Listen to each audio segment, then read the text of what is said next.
लक्ष करा बरं का. आता सहकार्य करत असताना कोणाला सहकार्य करावं याचा विचार करा बरं का अगोदर. कधी कधी ज्याला आपण सहकार्य करणार आहेत त्याच्यामुळं सुद्धा आपण अधोगतीला जाऊ शकतो. इंद्रानं सहकार्य केलं, पण आता इंद्रावर सुद्धा वेळ आली, बोलण्याकरता सुरुवात केली. इंद्राय तक्षकाय स्वाहा. इंद्र भगवंताचं आसन स्वर्ग लोकामध्ये होतं. इंद्राचं नाव घेतल्याबरोबर इंद्रासहित तक्षक सुद्धा येऊन यज्ञामध्ये पडण्याची वेळ आली. तेवढ्याच वेळामध्ये भागवतामध्ये वर्णन केलेलं आहे. बृहस्पतीचा असणारा मुलगा, त्याचं नाव अंगिरा, भागवतामध्ये वर्णन आहे बरं का. आणि या महाभारतामध्ये आणि पांडव प्रतामध्ये असं वर्णन केलेलं आहे, ज्यावेळेला तक्षक आणि इंद्र आला त्या ठिकाणी तक्षकानं आणि इंद्रानं जर स्मरण कुणाचं केलं असेल तर आस्तिक ऋषीचं स्मरण केलेलं आहे. लक्ष करा बरं का. आस्तिक ऋषीचं असणारं स्मरण केलं. स्मरण केल्याबरोबर आस्तिक त्या ठिकाणी आला.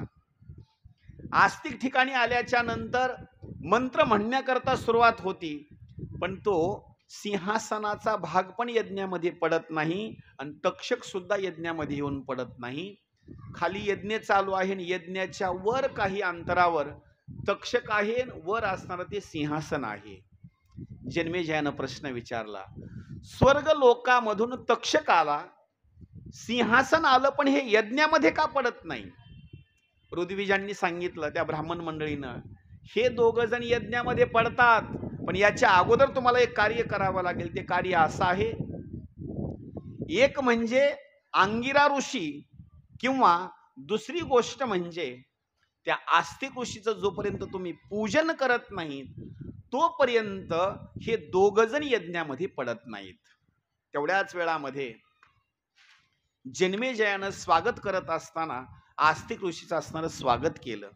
स्वागत केल्याच्या नंतर मग मात्र हात जोडल्याने सांगितलं, आस्तिक मुनी, नेमकी तुमची काय इच्छा आहे? आस्तिकाने सांगितलं, एकच माझी विनंती आहे,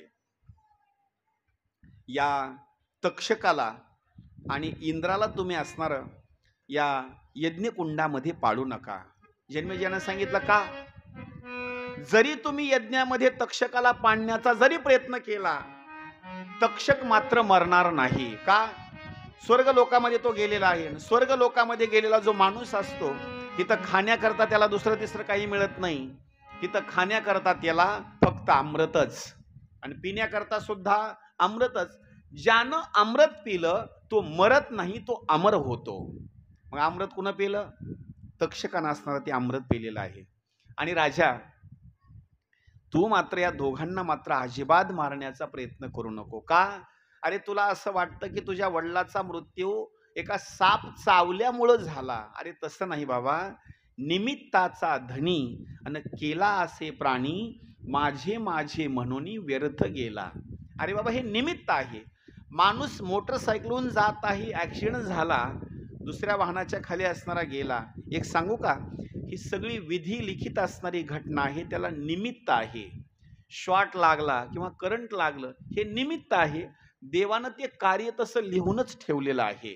एखाद्या वेळेस आजार झाला, आजारामध्ये माणसाचा मृत्यू झाला, सर्पदंश झाला, पाण्यामध्ये पडून मेला, वीज आली आणि अंगावरती कडाळली, विजेमुळे माणसाचा मृत्यू झाला. हे सगळे असणारे कारण आहेत. फक्त कारण एवढंच आहे, त्याला निमित्त केलेलं आहे. त्यावेळेला जन्मेजय मात्र ऐकत नाही. शेवटी जन्मेजयाला उपदेश करत असताना सुंदर स्वरूपामध्ये आस्तिक नावाच्या ऋषीनं सांगितलं, अरे जन्मेजया, अरे बाबा, तू माझं ऐकत नाहीस, पण तुझ्या वंशामध्ये असे काही राजे महाराजे होऊन गेले, ते मात्र तुझ्यासारखे नव्हते बरं का. काय वर्णन करावं. अरे तुझ्या वंशामध्ये म्हणजे पाठीमागचा जो कालावधी आहे का नाही, तुझे वडील राजा परीक्षित, अरे त्यानं आसरा देत असताना कलियुगाला सुद्धा आसरा दिला. एवढंच नाही, परीक्षितीचा असणारे वडिलाचा भाग जर सांगायचा म्हटलं तर अभिमन्यू हा सुद्धा असणारा महान असणारा. एवढंच नाही, तुझ्या आजोबाचं जर वर्णन करायचं म्हटलं पंजोबाचं, तर 5 पांडव, पहाते पांडव अखंड वनवासी, परी त्या देवासी आठविती. पांडव वनवासी होते, पण पांडव वनवासी असून सुद्धा देवाची आठवण करत होते. एवढंच नाही, तुझ्या पूर्वजांचं काय वर्णन करावं. द्वारकेचा राणा पांडवा घरी, इतकं असणारं वंशाच्या बाबतीमध्ये वर्णन केलेलं आहे. एवढंच नाही, त्या पांडवांच्या वडिलाचं जर गुणगान करायचं म्हटलं तर ते सुद्धा साधारण नव्हते, फार महान असणारे. म्हणून राजा, माझी विनंती आहे तुला. अरे बाबा ऐक, आणखी वेळ तुझी गेली नाही. या तक्षकाला आणि इंद्राला असणार तू सोडून दे.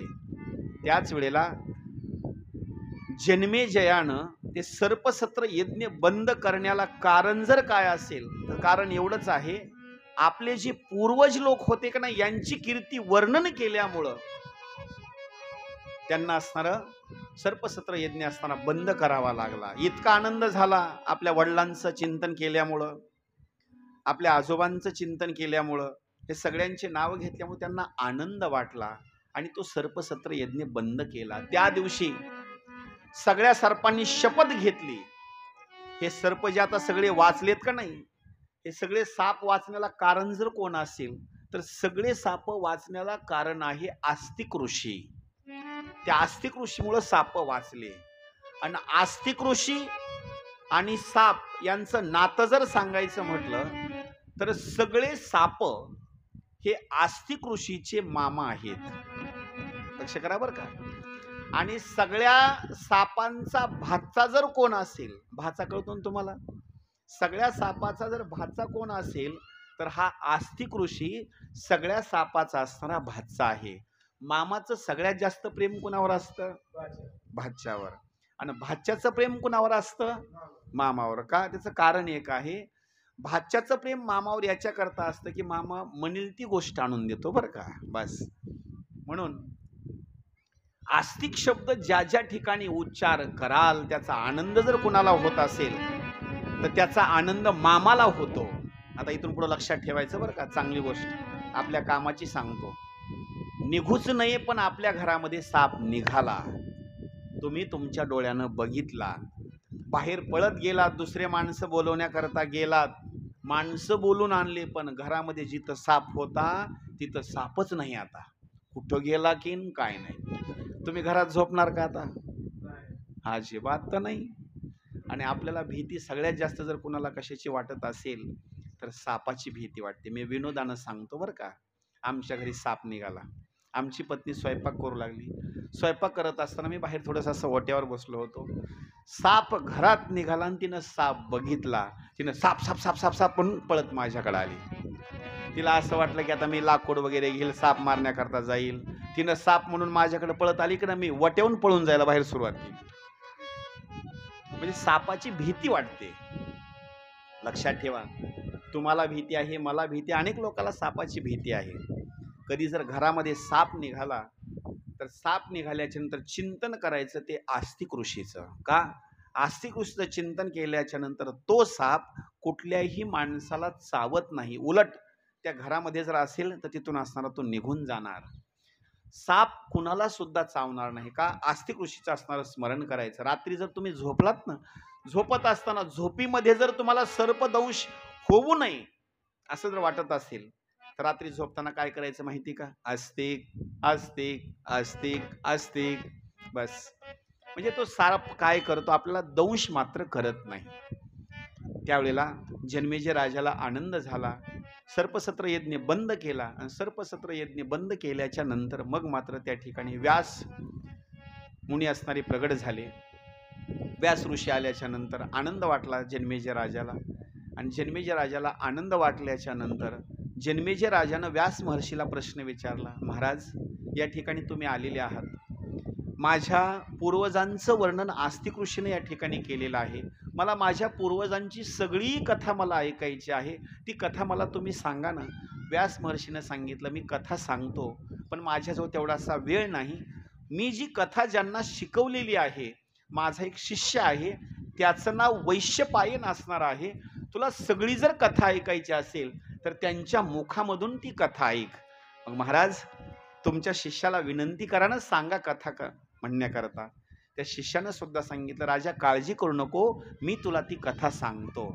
जन्मेजयानं सांगितलं मग सांगा ना कथा. सांगितलं आज नाही, ती कथा मी तुझ्या पूर्वजांची उद्या